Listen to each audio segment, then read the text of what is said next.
Sí, con mucho gusto, Ismael. Mira, mi nombre es Xiomara Moreno, yo soy intérprete de la lengua de señas y estamos aquí representando a Prosor con mi compañero Arturo Villegas, también somos intérpretes de la lengua de señas y ambos fundadores de Prosor. Muchas gracias por estar con nosotros y poder compartir sobre más de su organización.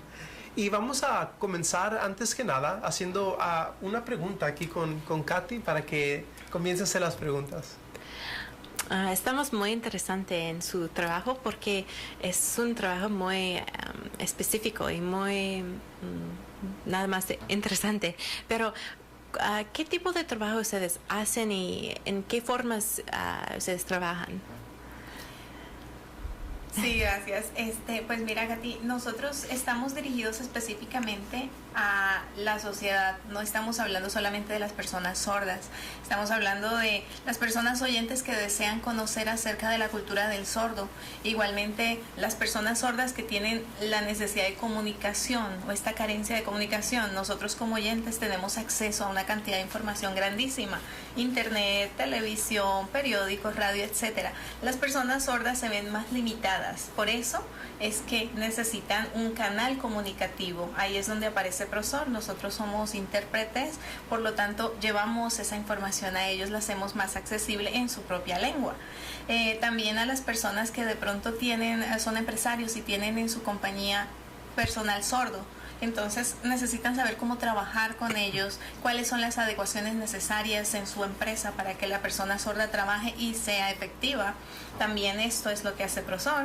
Igualmente trabajamos con intérpretes. Nosotros damos capacitaciones para que las personas que saben lengua de señas y quieren aprender ser un intérprete, cómo deben hacerlo. Eso es lo que hacemos. Tratamos de llevar esa información para que se hagan profesionales en la interpretación. Así es, y nuestra responsabilidad es fungir como ese puente comunicativo.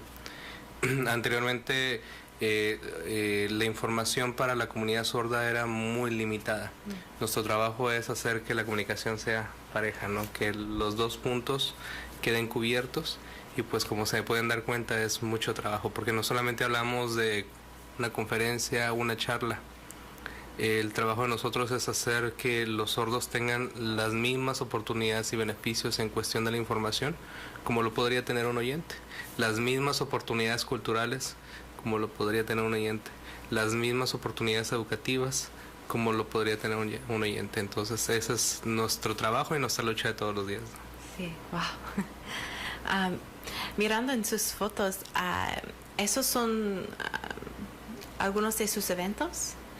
¿Pueden explicar más sobre los fotos? Sí, por supuesto, profesor, como les decíamos hace un momento, está involucrado en muchas cosas. A veces las personas dicen, bueno, ¿y por qué los vemos en todas partes? La realidad es que la persona sorda necesita, como mencionaba Arturo hace un momento, tener acceso a la misma información que todos tenemos. Por eso ustedes van a ver allí, por ejemplo, imágenes de lo que se llama el cafecito en familia. Estas son reuniones que hacemos con padres que tienen hijos sordos, que enfrentan una problemática al tener que lidiar con la cultura oyente y la cultura sorda a la vez y no saber cómo enfrentar estos problemas. Esa es una de las cosas. También tenemos el curso de español para sordos. Decimos, es interesante porque el sordo tiene su lengua, la lengua de señas, pero también está en un mundo donde el oyente utiliza su propia lengua, en este caso aquí el español e incluso el inglés, y ellos necesitan comunicarse con personas oyentes y muchas veces lo hacen a través de las redes sociales de una forma escrita. Necesitan aprender a escribir el español, es otra lengua. De esta manera el sordo se convierte en un bilingüe, a veces un trilingüe. Entonces es un reto para ellos aprenderlo. También hemos hecho actividades con la Cruz Roja, actividades con institutos educativos, universidades. También hemos llevado información al Palacio Municipal, obviamente, que es un centro de difusión de información. Hemos hecho actividades educativas, culturales, laborales, etcétera, porque lo que queremos es informar, es que las personas comprendan qué es vivir con una persona sorda en nuestra sociedad, y los sordos obviamente también aprender a convivir con las personas oyentes, tanto 50 y 50 de los dos lados. Exactamente, wow. Bueno trabajo. Entonces, en este momento tenemos un corto pausa y vamos a regresar con ustedes para saber más. Gracias. Claro que sí. Gracias por estar una vez más sintonizados a este programa. Y sí tenemos todavía otra pregunta para hacerles a ustedes, y es referente más a lo que es la interpretación. Queremos que si nos pudieran dar algo educativo para nosotros poder comprender y entender esto, porque a veces es muy difícil para nosotros entender lo que para personas aparenta ser solamente señas, pero es un lenguaje que se está hablando y hay comunicación entre personas. Sabemos que nuestra comunicación es a través de vibraciones en el aire, pero con otras personas es visual, es distinto. Entonces, si podrían dar una explicación más detallada, por favor. Lo has dicho muy bien. A diferencia de lo que viene siendo la comunicación de nosotros como oyentes, los oyentes utilizamos un lenguaje ahora sí que lineal, utilizamos palabras. En el caso de los sordos, su forma de comunicación es visual. Entonces, por ello dependen de la lengua de señas. El trabajo del intérprete es muy importante en este aspecto. ¿Por qué? Porque el intérprete lo que tiene que hacer es lo que escucha, convertirlo en señas. Ahora, no es un proceso de decir, bueno, yo solamente aprendí unas cuantas señas y ya puedo interpretar. ¿Por qué? Porque el intérprete no solamente tiene que conocer técnicas de interpretación, tiene que conocer aspectos culturales, tiene que tener un vasto conocimiento de ambas lenguas, tanto en español o de la lengua que recibe, puede ser español, inglés, como también de la lengua de señas. Y aparte de eso, es muy importante que conozca la forma en que lo puede transmitir, ¿no? Entonces, ahorita platicaba, por ejemplo, Xiomara, un ejemplo de una seña que puede traer mucho significado en una sola. Y creo que hablabas de eso, ¿no, Rita? Sí, estábamos comentando precisamente la importancia de primero saber la diferencia entre aprender la lengua de señas y poderme comunicar con una persona sorda y la interpretación. Son dos cosas diferentes. Como menciona Arturo, es un proceso. La interpretación es un proceso donde tomo lo que estoy escuchando. En mi cerebro hay un proceso de cambio.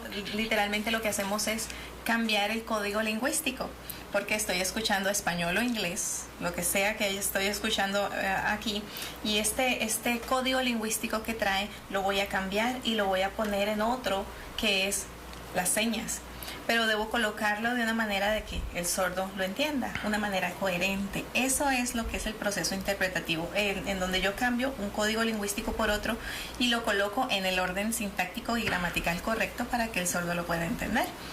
Por eso hay una diferencia entre hacer señas e interpretar. Y lo que mencionaba Arturo acerca de las señas, bueno, las señas es un mundo maravilloso donde cada movimiento, cada expresión significa algo. Entonces hablábamos de esta seña. Yo creo que muchas personas la han visto y cada vez que hablamos de sordos la van a ver, porque esta seña es un compendio de tres señas, de tres letras.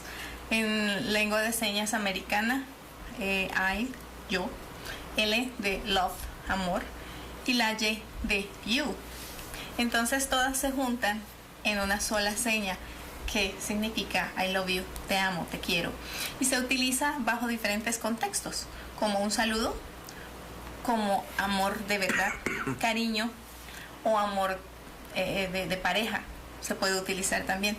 Depende de con qué vaya acompañado, con qué expresión vaya acompañada o bajo qué contexto se utilice.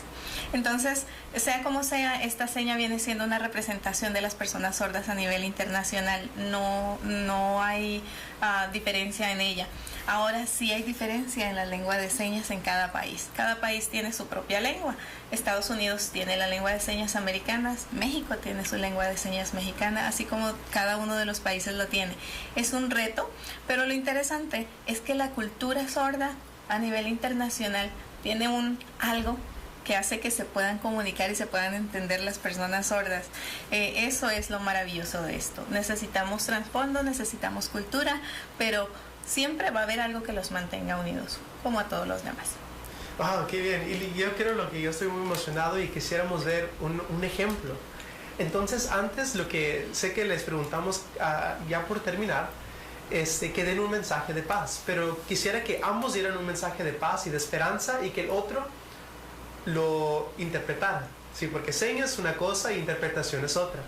Entonces, si uno podría comenzar con un mensaje de paz y esperanza, teniendo en mente que esto muchas personas lo están viendo a través de internet, televisión y escuchando a través de radio, pero quisiéramos que tal vez lo de radio se la van a perder, pero los de internet y televisión sí lo van a poder ver. Entonces, si podrían hacer este ejemplo, por favor. Con mucho gusto. Yo voy a hacer la voz, Arturo va a interpretar en la lengua de señas mexicanas para los sordos que nos puedan estar viendo. Así. Pues bien, tú que estás en tu casa, tú sordo, tienes mucho que hacer para contribuir para que este mundo pueda cambiar y puedes empezar desde tu casa. Tú también, amigo oyente, puedes dar tu granito de arena para que todo pueda cambiar. Pero ¿dónde empieza el cambio? El cambio empieza en nosotros mismos. Por esa razón estamos aquí, invitándote a que tú, yo y todos los que estamos a nuestro alrededor empecemos el cambio aquí. Cambiando nuestra manera de pensar. Estas divisiones, estas separaciones no sirven para nada. Únete al cambio, únete a la gente que quiere hacer las cosas diferentes, que las quiere hacer para el bien de los demás, no solamente para mi propio bien. Anímate. Las cosas buenas valen la pena. Siempre hay buenos resultados. Confía en que se pueden hacer las cosas mejores. Esfuérzate. No te conformes con lo que hay todo el tiempo, todos los años. No arrastres más eso. Las cosas nuevas son buenas. Inténtalo. No se pierde nada con intentar algo diferente. Puedes lograr la diferencia. Muchas gracias. Aplauso. Sé que esa es una señal de aplauso, ¿verdad? Así es. Así es. Bueno, muchas gracias por estar con nosotros y muchas gracias por este gran labor que están haciendo. Sé que es algo difícil, como había comentado, cada 20 minutos se tiene que traducir en pareja porque sí desgasta mucho el cuerpo, mucho pensar también. Pero es un gran labor que están haciendo y hace una diferencia para no excluir a ninguna persona. Entonces, muchas gracias por estar con nosotros y por poder hablar de su organización y por ese gran ejemplo que nos dio y muy bonitas palabras que dio y muy bonita interpretación que usted también dio a aquellas personas. Y muchas gracias por su gran labor. Y Katy, ¿quieres decirles algo? Sí, muchas gracias porque es algo muy bonito para ver y para ver sus corazones por los sordos y todo. Pero para terminar, ustedes tienen una experiencia de su trabajo que es algo muy emocionante para ustedes o algo muy especial. ¿Quieren compartir con nosotros? Experiencia que sea algo muy especial para nosotros. Yo creo que cada trabajo que realizamos nos da la oportunidad de hacer primero algo diferente y segundo el poder permitir que otras personas puedan pensar y vivir diferente, y no todas las personas tienen la oportunidad de hacerlo. Cuando una persona va a la escuela, por ejemplo, y estudia una carrera, a veces va con miras a quizás tener una remuneración económica o reconocimiento. El trabajo que nosotros realizamos, aparte que nos llena de muchas satisfacciones, nos hace, yo creo que es de los trabajos que uno puede hacer con mucha pasión porque se disfruta mucho. El ver cambios en las vidas de las personas, eso trae una satisfacción muy grande que no tiene comparación. Dentro de los programas que manejamos, por ejemplo, los cafecitos con los padres de familia, el ver que problemas de comunicación que por muchos años se llevan, y de repente las familias empiezan a encontrar la forma de comunicarse, eso da satisfacción. Tenemos un proyecto de fotografía que se inició el año pasado. El ver que jóvenes que antes decían yo estoy harto de estar en la maquila y ahora quiero una oportunidad de vivir mejor, y ahora verlos trabajar con grupos tan grandes como lo es Cholos en eventos, y después de que hace un año decían quiero hacer algo diferente y ver que hay un cambio en su vida, eso nos da mucha satisfacción. El hecho de ver, por ejemplo, que nos diga la gente, pero ustedes están aquí, allá, y nosotros decir, bueno, pues porque se necesita aquí, allá, allá y allá. porque los canales de comunicación tienen que estar abiertos en todos lados. El estar aquí, por ejemplo, es el buscar una oportunidad de abrir un canal de comunicación. El ayudar, por ejemplo, a personas como ustedes que no conocen la cultura del sordo, a que comprendan un poquito y con eso ustedes generan una difusión, eso es un cambio de vida. Entonces, si hablamos de qué cosas o experiencias hay, podemos hablar de miles de ellas y las vivimos todo el día. Pero si hay algo realmente que es gratificante en el trabajo que realizamos, es precisamente eso, el cambio que podemos realizar tanto en la comunidad, en nuestra comunidad, en el caso de los sordos, como en nosotros mismos, ¿no? ¿Quiere compartir algo también? Sí, una anécdota, por ejemplo. Hace poco estuvimos en el Secut interpretando uno de los capítulos, el primer capítulo de 100 años de soledad de Gabriel García Márquez. Fue un homenaje que se le hizo y asistieron algunas personas sordas. He sabido que la literatura para las personas sordas a veces es un poco limitada porque la comprensión de lectura del sordo no es muy amplia. Entonces, en esta oportunidad, el poder interpretar esa lectura fue bien interesante porque tú veías la cara de los sordos y se iluminaba. Cuando empezaba la historia y se empezaba a interpretar, ellos empezaban a reaccionar ante lo que estaba diciéndose. Inmediatamente los sordos empezaron a hacer ¡wow! Y yo me transportaba a mis años de juventud cuando yo leía ese libro y me causaba esa misma impresión. Cómo te pueden pintar algo tan bonito en un libro y cómo negarle ese gusto a una persona sorda.